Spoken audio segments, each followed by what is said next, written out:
Assalamualaikum warahmatullahi wabarakatuh. Kembali lagi dengan kembali lagi dengan saya di channel Nilik Buana. Hari ini kita akan membahas tentang peradaban yang sangat tua. Lu tahu kan di Mesir ada apa? Piramid. Tahu. Ternyata ada yang lebih tua dari piramid di Mesir, Li. Bukannya piramid yang paling tua ya? Bukan. Ada yang lebih tua lagi.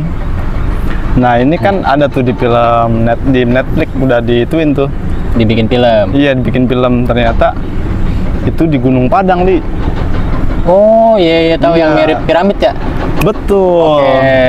Jadi kayak gini, Li. Jadi itu tuh kalau ente lihat kan ada nama-nama Tuhan yang dulu dipertuhankan. Tentunya bukan Tuhan yang asli tapi manusia tapi dipertuhankan. Iya. Salah satunya ada Jesus Christ, Yesus Kristus itu kan. Nah, ada juga namanya Horus. Horus. Nah, Dewa Horus. Dewa Horus itu pas dilihat di situ tulisannya Sundanese God. Tuhannya orang Sunda. Namanya Horus tapi. Iya, Dewa Horus itu dia lahirnya itu 5.000 tahun sebelum Yesus lahir, sebelum Isa lahir. Wow. Dia adanya. Berarti di tempat kita udah ada peradaban, Li. Oh. Iya. Gak kepikiran gitu ya. Iya. Jadi ada persamaan di antara piramid di Mesir dengan piramid di Gunung Padang. Gunung Padang. Kalau di sono di itu dia kan rata-rata menyembah namanya Dewa Ra. Kalau di Mesir. Iya, Dewa Matahari. Iya. Sedangkan di Sunda, daerah Sunda, ada tempat namanya Parahyangan. Jadi, ya orang Sunda itu suka menyingkat, Li. Jadi ada pamancingan, itu kan itu tempatan atau tempat. Jadi pamancingan tempat orang mancing. Kayak Parahyangan. Jadi itu asalnya tempatan, terus ada ra-nya juga kan. Ra itu simbol kekuatan. Terus ada hiang. Hiang itu ngahiang. Dalam bahasa Sunda itu menghilang atau gaib, sesuatu yang tidak terlihat. Hiang. Jadi Parahyangan. Jadi situ tempat kekuatan yang gaib. Nah, apakah mengarah ke sana juga? Kita juga butuh beberapa kajian lagi. Tentunya ada para ahli bahasa dan sebagainya. Di Ra itu memang dalam bahasa Sanskerta ada juga kata cakra yang juga artinya kekuatan. Ya kan ada persamaan kan? Dan biasanya itu kan dia penyembahan kepada matahari kan. Biasanya kalau di Mesir kan Dewa Ra, Dewa Matahari. Nah, biasanya Tuhan itu akan mengutus sebagai oposisi narasi, ibaratnya kayak nabi gitu. Ada nabi, ada yang musyrik, terus ada nabinya gitu. Ada yang nyembah selain Tuhan, nanti ada yang menyembah Tuhan sebagai oposisi gitu. Oh. Gitu. Dan di Sunda sendiri ada juga namanya Sunda Wiwitan. Dia juga bertauhid, Li. Dia tidak menyembah api. Dia menyembah Sang Hyang Tunggal. Di Sang Hyang Tunggal itu artinya yang maha satu. Sang Hyang yang maha gaib, terus satu-satunya kan Sang Hyang tuh yang maha gaib. Iya. Terus tunggal itu esa, satu-satunya, tidak ada duanya. Gitu kalau kata bahasa Sunda itu tetiasa dicarioskeuna, tidak bisa disebutkan. Bahkan namanya aja gitu tidak bisa disebutkan. Saking dianya maha gaib. Ya kan nama kemudian Tuhan mewartakan namanya menjadi Allah Subhanahu wa taala itu kan ketika datang nabi-nabi yang sekarang yang terakhir, Li. Oh iya. Mungkin zaman dulu dia tidak bisa menyebutkan itu ya. Tidak bisa tidak ada namanya. Sebutan itu gitu. Nah, kenapa di surat Al-Ikhlas tidak ada katanya gitu kan? Kenapa di surat Al-Ikhlas tidak ada kata-kata ikhlas? Kenapa tuh? Katanya di situ Allah Subhanahu wa taala mengikhlaskan dirinya disebut Allah. Tuhan semesta alam itu mengikhlaskan dirinya disebut Allah. Qul huwallahu ahad. Katakanlah Allah itu satu. Ya kan? Sama aja kayak kita akidahnya, tauhidnya. Sang Hyang Tunggal itu kan kayak Sunda Wiwitan. Berarti Sunda Wiwitan juga sama kayak Muslim gitu ya? sama kayak Islam gitu maksudnya, Nah, Islam itu kan, menyembah Allah gitu. iya, Islam itu kan banyak kajian ya. Nama Islam itu sendiri kan bisa diartikan sebagai salima, yaslima, salamu, yaslima, itu kan bisa diartikan selamat. Juga ada yang mengartikan sebagai agama berserah diri. Berserah diri intinya Mali. Dari zaman Nabi Ibrahim juga Nabi Ibrahim juga berserah diri kepada Tuhan. Terus Nabi Ibrahim kan, terus Nabi Musa demikian, para nabi itu semuanya begitu, berserah diri. Dan Sunda Wiwitan juga gitu. Sumerah Kagusti namanya. Sumerah itu kan pasrah berarti kan. Iya, Intinya mah ya Islam juga, secara teologis mah, secara ideologi mah sama. Berarti Sunda Wiwitan udah tua banget ya, Di? Zamannya Tua hampir banget. zaman Nabi kan ya? Iya, kan setiap Nabi itu diutus ke suku dulu, Dik. Coba kayak Nabi Musa juga manggilnya kan, ya Bani Israel. Iya, suku Bani Israel ya? Iya kan, anak-anaknya Israel, Bani Israel. Sama, di Sunda juga kan suku yang besar. Berapa sih sekarang jumlahnya orang Yahudi? 5-7 juta. Orang Sunda ada berapa? 40 juta lebih. Udah pasti itu dulunya mungkin diutus juga. Nggak mungkin. Gitu. Menurut aneh. Cuman di sejarah kayak di Al-Quran gitu, tidak tercantumkan mungkin ya? Tidak. Kan para ulama juga kan sepakat bahwa Nabi itu ada berapa ribu dan Rasul ada berapa ratus, tapi yang ada di Al-Quran itu kan cuma segitu. Yang wajib kita ketahui. Yang wajib kita ketahui. Yang tidak kita ketahui kan kita Banyak tahu, ya? ribuan. Iya. Iya kan? Ada ajaran Sunda yang sampai sekarang masih relevan. Jadi ada metodologi menurut aneh gitu ya. Kalau kata-kata mutiara kan, misalkan aneh bilang kata-kata mutiara kayak gini. Laki-laki menangis dengan menutup matanya dan wanita menangis dengan menutup mulutnya, seakan tangan mengetahui tempat berbuat dosa. Iya kan, laki-laki sering berbuat dosa dengan matanya, bener. sedangkan wanita dengan mulutnya, seakan tangan mengetahui tempat berbuat dosa. Tapi kata-kata itu tidak akan bertahan ratusan tahun. Pasti orang-orang akan lupa ketika Anda udah meninggal dan orang-orang yang dengar udah meninggal. Nah, cara mengetahui kalau ini adalah sabda atau bukan menurut Anda pribadi ini, kalau salah silakan diralat guys. Jadi kata-kata itu bisa bertahan ribuan tahun sampai kita tidak tahu siapa yang mengatakannya. Ada di Sunda itu namanya Indung Tunggul Rahayu, Bapak Tangkal Darajat. Indung Tunggul Rahayu itu artinya indung itu ibu, tunggul itu dasar, hakikat, rahayu itu keselamatan. Jadi ibu adalah dasarnya keselamatan seorang anak di masa depan. Kenapa? Ibu punya 20.000 kata dalam sehari. Ketika ibu mengatakan anaknya malas, anaknya bodoh, itu lama-kelamaan dia akan diulang berkali-kali kan, karena ibu punya 20.000 kata dalam sehari, dia akan ulang itu, males banget nih anak. Di masa depan dia akan menjadi anak bodoh. Lambat laun pasti terserap ya kata-kata Iya, tersebut. kata-kata itu menjadi karakter menjadi kebiasaan, apa yang dia lakukan. Kemudian kebiasaan dia itu akan menjadi reputasi, kemudian reputasi akan mempengaruhi nasib dia. Berarti bener kan kata-kata itu? Iya, benar. Dan satu lagi kata-katanya, Bapak Tangkal Darajat. Jadi ayah itu, kalau jadi bapak itu ayah, tangkal itu adalah, kalau dalam situ pohon itu kan, kalau darajat itu kedudukan. Jadi kedudukan seorang anak itu dipengaruhi oleh kedudukan ayahnya. Misalnya ayahnya seorang ulama, orang itu akan mencintai anaknya tiba-tiba. Oh, itu mah anaknya ulama. Iya, kan? bener. Iya. Datang ke anak cewek nih, itu anak siapa? Anaknya si Anu. Oh, dia mah kiai. Ya, nggak apa-apa. Iya, benar. Padahal belum tentu dia baik atau jahat, kita nggak tahu kan. Karena anak mah kan tergantung ibunya, bukan bapaknya. Padahal pendidikan. Ya, tapi dicapnya sekarang tergantung bapaknya kan. Bapaknya. Terus sebaliknya lagi, kamu anaknya siapa? Oh, jangan sama si itu, dia mah tukang miras, maaf gitu, tukang penjinah dan sebagainya, jangan sama dia nih. Tuh, Bapak Tangkal Darajat. Kalau bapaknya kedudukannya jelek di masyarakat, anaknya pun akan jelek. Benar. Itu kata-kata udah ribuan tahun di orang tua aneh ngomong ke aneh juga belum paham dulu. Sama digolek di wayang golek itu sering disebutin nama dalang, tapi kita nggak pernah tahu siapa yang pertama kali menyebutkan. Dan kata-kata itu selalu ada gitu ya, terngiang ya? Selalu ada, terngiang. Iya. Dan itu menurut aneh pasti itu disabdakan oleh Nabi.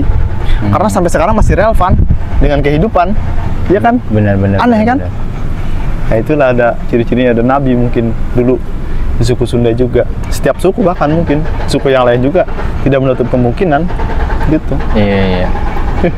Bukan ciptaan manusia biasa kan? Mungkin kalau manusia biasa ya paling bertahan berapa tahun sih. Betul, ya kan? Kata-kata mutiara mah. Iya, kayak kata-kata anjay. Iya, kayak gitu kan. Lama-lama orang lupa jadi bejir, berubah lagi kan. Iya, bejir apa coba bejir? Iya benar. Iya. Nice.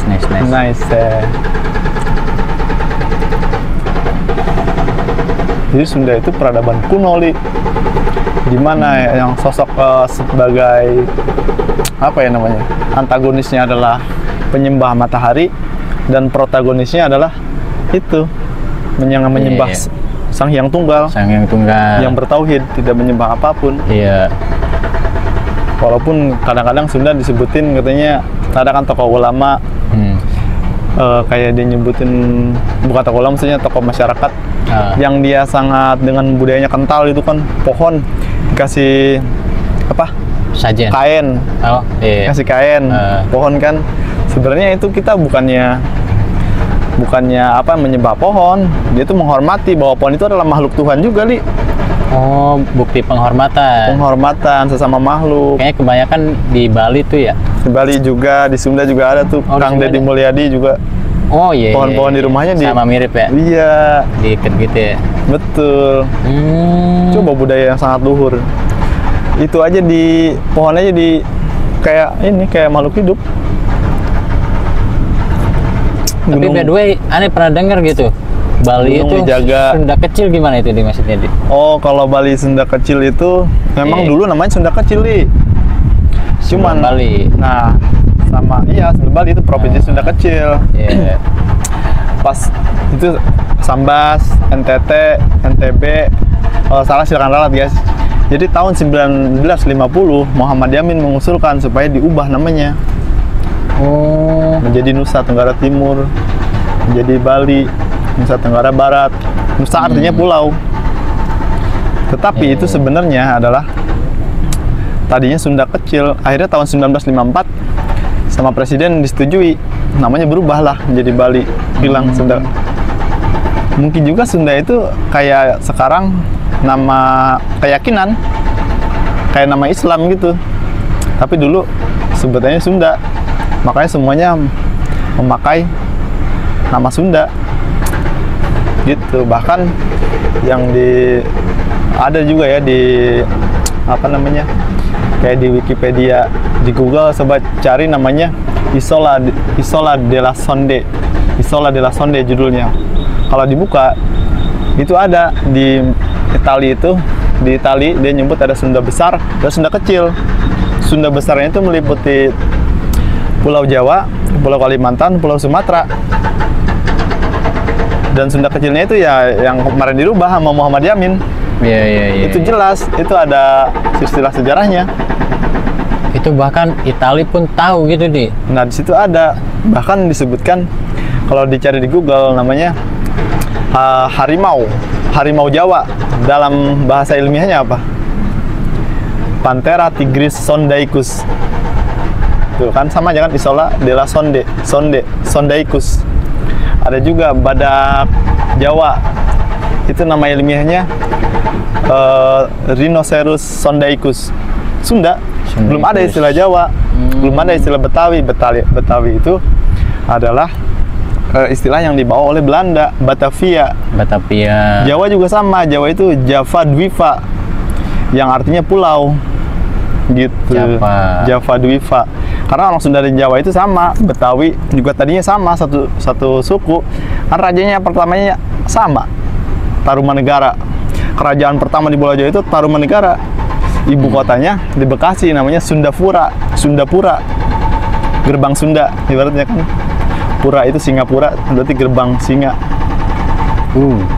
Jadi Sundapura. Akhirnya sampai sekarang. Jadi kita lupa dengan budaya kita. Jangan lupa guys. Iya. Kita itu satu suku tadinya. Sampai ke Bali, sampai ke NTB ke sana. Sampai lupa budaya sendiri ya. Nah, dilupakan. Dihilangkan bahkan mungkin. Mungkin juga metode Belanda juga memecah belah kita. Supaya ketika salah satu di antara kita diserang, itu yang lain tidak menolong. Gitu. Seperti itu guys. Ente keren juga di mana derasnya gempuran budaya luar masuk kan. Nah, jadi budaya itu adalah jati diri, Li. Iya. Ketika kita lupa dengan jati diri kita, kita akan memakai budaya luar. Kita lebih bangga pakai budaya luar kan? Kita lebih suka nongkrong di kafe misalnya daripada di warung. Padahal kafe itu asal katanya apa, Li? Kafe? Kopi. Kopi itu adanya di Indonesia. Sampai menyeluruh dunia. Ya kan, sampai ke Eropa sana. Dia nyebutnya jadi kafe. Iya, emang. Padahal dia pakai bahan dasarnya itu kopi ya? dari Indonesia. Gitu. Teh juga. Sampai ke Mesir, mereka teh ini namanya teh tarik, minuman khasnya. Tapi kan teh itu nanamnya di mana coba? Tapi namanya sama aja, teh tarik. Namanya nggak tahu juga sih, tapi di sana namanya apa? Tapi teh tarik. Kalau di kitanya. Dan bahan dasarnya itu ya teh dari kita juga. Ada lagi juga ganja. Sampai luar negeri juga ganja namanya. Mereka juga tahu namanya ganja. Tapi kan asal katanya itu bahasa Indonesia ganja. Bener ya. Dari Aceh.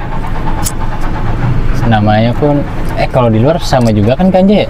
Iya, tapi di kan bahasanya cannabis. Iya. Iya, itu bahasa baru itu. Cannabis, smoke weed. Smoke weed. Nah, gitu. Terus ada juga, jadi ya di dalam cerita gitu ya, orang yang paling tua di bumi itu pasti menurut ente nih, dia mengisi tempat gersang dulu apa tempat yang subur dulu? Manusia tertua di bumi? Ya, misalnya ada pertama kali orang nih, dia akan tinggal di tempat yang subur dulu apa gersang dulu? Kalau normalnya sih pasti tempat subur dulu. Pasti tempat subur dulu kan? Iya. Ya benar. Kalau Anda cari, ada namanya surga Eden. Jadi Nabi Adam itu dulu di surga Eden. Iya. Tempat yang subur gitu. Iya, surga Eden itu. Surga itu secara bahasa kan artinya taman. Surga itu bukan yang kayak gitu yang kita bayangkan, tapi aslinya bahasanya itu taman. Kalau kebun itu bustan. Kebanyakan gambarnya emang taman kan, yang kayak banyak kembang-kembangnya. Betul. Air susu. Nah, kalau di Bible, kalau di kitabnya umat Kristen, dia kan makanya kan ada perjanjian lama, perjanjian baru. Dia juga ngambilnya dari Taurat, dari kitabnya umat Yahudi kan. Tapi kemudian dia ambil jadi perjanjian lama, kemudian ada lagi perjanjian baru, tapi nyalin dari situ juga intinya mah. Dan di Bible itu tercatat ciri-ciri surga Eden. Jadi ada namanya sungai apa ya namanya ya, lupa nih. Pokoknya ada batas-batas wilayah, dan di situ disebut ada pohon damar. Pohon damar. Sedangkan pohon damar itu adanya di Papua, Li. Jadi bisa diambil getahnya, pohonnya, getahnya itu bisa dinyala buat lilin. Kayak gitu. Jangan adanya di Papua lagi. Nah, perlu dikaji lagi. Iya. Ketika ya Tuhan itu bukan, maksudnya iblis itu kan di sana dia kan menolak kan untuk bersujud kepada Adam. Dia juga mencela Adam juga, dia katakan ana khairu minhu, itu kan saya lebih baik darinya gitu kan. Khalaqtani min nar, kau ciptakan aku dari api, wa khalaqtahu min tin, katanya, dan kau ciptakan dia dari tanah. Terus juga dia sering mencela, ada beberapa kali dia mencela, dan di kata-kata yang lain tuh dia nggak mau menyembah. Sedangkan Adam itu diciptakan dari lumpur hitam, lumpur yang hitam. Jadi berarti DNA yang pertama itu ada campuran lumpur hitamnya, yaitu kan bumi juga kan. Kita kan dari tanah ya, lumpur juga tanah kan. Iya. Dia dari lumpur hitam, berarti dari tanah yang hitam. Kita lihat Michael Jackson, dia bisa jadi putih kan? Bisa. Ada nggak orang putih bisa jadi hitam? Orang putih bisa jadi hitam? Bisa karena kejemur kepanasan jadi merah. Nah, tapi itu bisa jadi putih lagi, jadi putih lagi kan? Dan itu nggak efeknya, bukan perubahan DNA, bukan perubahan genetik maksudnya. Itu secara alami ya? Iya, secara alami. Tapi namanya Michael Jackson itu dia disuntik putih, Li. Jadi dia mau suntik putih itu cara kerjanya, mekanismenya adalah mengurangi pigmen. Berarti semakin pigmen itu berkurang, orang akan putih.